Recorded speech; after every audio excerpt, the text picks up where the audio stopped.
I'm Brandon Mullins, Vice President of Global Manufacturing and Engineering based here in Bella Vista in Western Sydney. ResMed is a global pioneer in the treatment of sleep apnea and other breathing related disorders including COPD and asthma. We manufacture devices, mask systems and ventilators for Australia and the world. ResMed is founded on innovation. Our founder Peter Farrell saw a nascent device for the treatment of sleep apnea and said to himself and to others that this should be smaller, quieter, more effective and accessible to millions. That drive for innovation really continues through to today.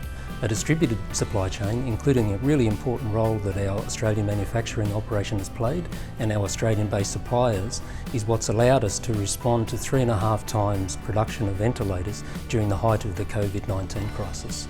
What we see as important as going forward is, yes, that there is manufacturing depth in Australia, but importantly, there needs to be manufacturing density across a broad range of activities and also complexity in the economy so it can support advanced manufacturers like ResMed.